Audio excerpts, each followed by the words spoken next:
telekomunikasi dapat menjadi faktor enabler dalam menciptakan pertumbuhan dan pemerataan ekonomi, pemberdayaan di berbagai bidang, serta peningkatan jangkauan dan kualitas layanan publik seperti pendidikan dan kesehatan. Profesor Poppy Sulistianing Winarti, Guru Besar Bidang Ilmu Hubungan Internasional Universitas Gadjah Mada menilai, saat ini industri telekomunikasi memegang peran yang sangat strategis bagi perekonomian suatu negara.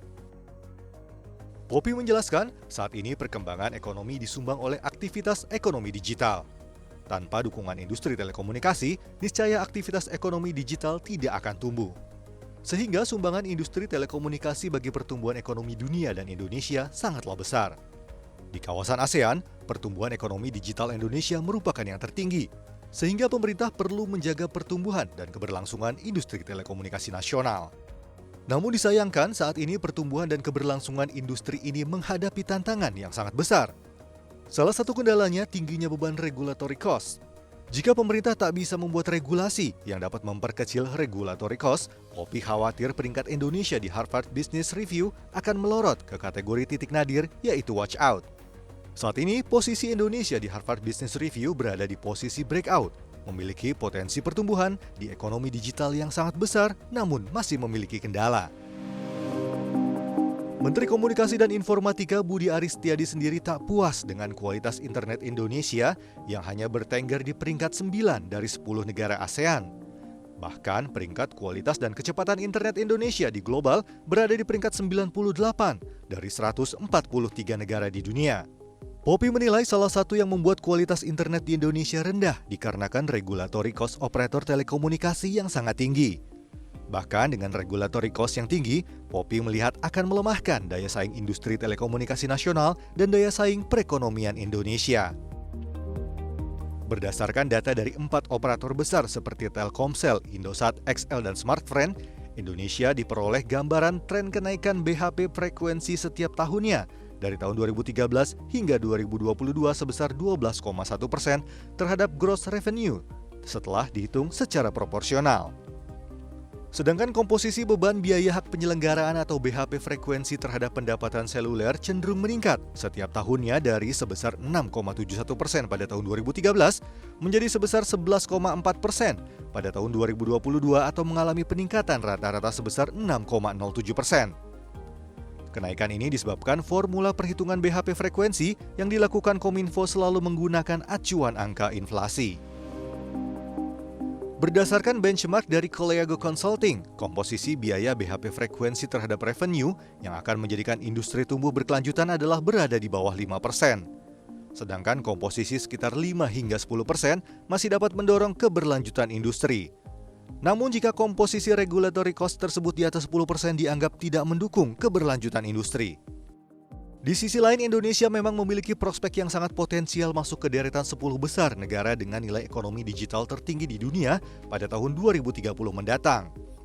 Namun, akselerasi terhadap pemerataan jaringan internet mobile, terutama 5G, masih menghadapi banyak tantangan, mulai dari biaya spektrum mahal hingga fakta ternyata masih banyak masyarakat yang tidak beruntung bisa menikmati internet.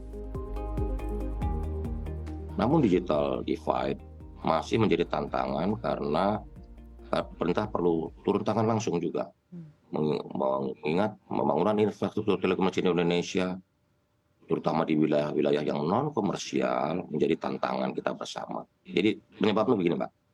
Satu, karena wilayah tersebut kurang profitable. Bagi industri telekomunikasi penyebabnya adalah densitas penduduk yang sedikit dan daya beli yang kurang. Kedua, karena pembangunan di wilayah tersebut memiliki tantangan keamanan yang lebih besar serta investasi yang lebih besar karena memang wilayahnya luas, penduduknya sedikit, daya belinya masih rendah. Ini kan juga perlu campur tangan negara atau keberpihakan negara untuk menyediakan akses yang sama seluruh warga di seluruh Indonesia. Dan ini kondisi, jadi dua ini nih kuncinya, kondisi geografis dan juga situasi keamanan yang masih menjadi tantangan bagi kita. Asosiasi Industri Seluler Global (GSMA) menerbitkan laporan terbaru dalam Indonesia Digital Nation Summit pada 6 Desember 2023 dengan judul Forging a Resilient Digital Nation: Proposals for Indonesia's Future yang menyatakan beberapa tantangan yang masih dihadapi Indonesia serta berbagai solusi yang diusulkan pada pemerintah dan pemangku kepentingan guna mencapai target Indonesia masuk top 10 ekonomi digital dunia. Indonesia memang potensial menjadi negara yang unggul dalam ekonomi digital lantaran Indonesia memiliki demografi yang sangat mendukung, di mana mayoritas penduduk berada pada usia produktif yang potensial memanfaatkan teknologi lebih optimal, baik untuk kebutuhan pribadi maupun bisnis. Melansir laporan terbaru Asosiasi Industri Seluler Global, GSMA menyatakan sudah sekitar 96% dari populasi Indonesia sudah tercover jaringan 4G. Namun konektivitas 4G saja tentu tidak cukup. Dalam laporan tersebut juga menyatakan bahwa konektivitas seluler 5G juga diperlukan untuk meningkatkan nilai ekonomi digital Indonesia bersaing dengan negara teratas seperti China dan India ke depan. Di Indonesia, akselerasi jaringan 5G hingga kuartal 3 2023 sudah berhasil tumbuh 54%, tetapi kontribusinya masih 19% saja dari total jaringan yang ada. Porsi yang masih kecil ini menjadi satu peluang operator telekomunikasi untuk ekspansi. Sayangnya, untuk bisa mengakselerasi jaringan 5G ke seluruh wilayah Indonesia, saat ini masih ada banyak tantangan yang perlu dihadapi. Mulai dari harga spektrum yang dinilai masih tinggi, pajak yang tinggi, kendala regulasi, hingga tantangan masih banyak masyarakat yang ternyata belum terkoneksi internet. Mungkin kalau untuk pemerintah pusat, langkah selanjutnya adalah memang upaya yang lebih aktif untuk mencoba menyesuaikan harga spektrum frekuensi, kemudian harga beban biaya regulasi dan sebagainya. Karena penggelaran 5G ini bukan sekedar kepentingan bisnis operator, tapi juga kepentingan nasional. Karena ini berkaitan dengan desa nasional. Kemudian yang kedua, upaya lain adalah memang memperluas atau mengintensifkan kolaborasi.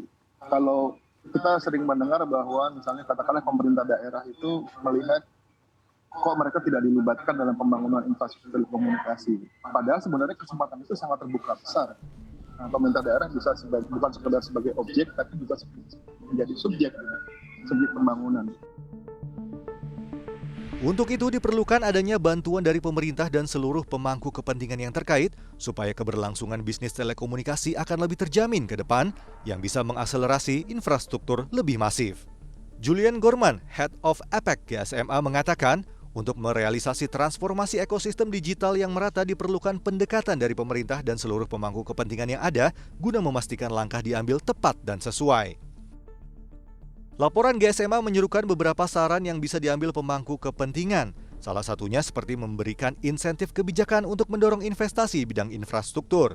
Di Indonesia sendiri, untuk harga spektrum saat ini saja masih dinilai mahal.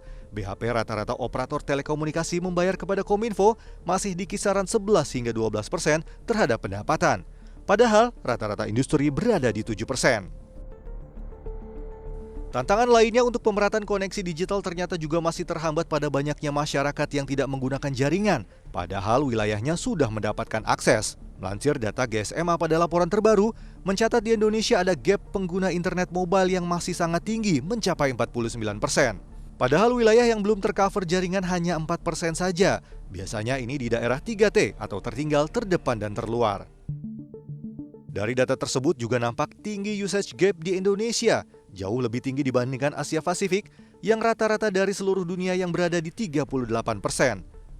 Hal tersebut menunjukkan bahwa di Indonesia sebenarnya infrastruktur jaringan internet mayoritas sudah masuk ke pelosok tanah air, tetapi masyarakatnya malah banyak yang tidak memanfaatkan aksesnya. Lalu apa penyebabnya? GSMA mencatat ada beberapa hal yang menyebabkan tingginya angka usage gap tersebut, mulai dari masih kurangnya tingkat kesadaran, pemahaman, skill, dan literasi masyarakat terhadap internet.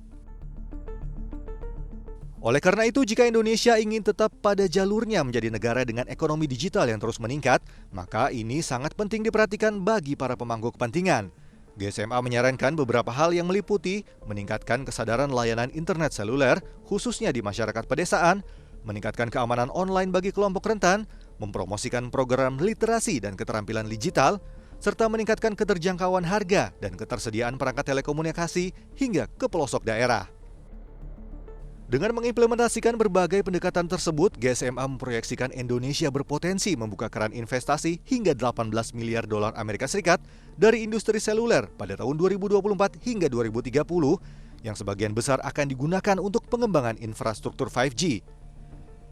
Apabila terakselerasi positif, investasi tersebut juga diproyeksi bisa memberikan kontribusi sekitar 41 miliar dolar Amerika Serikat terhadap pertumbuhan ekonomi Indonesia dalam 6 tahun mendatang.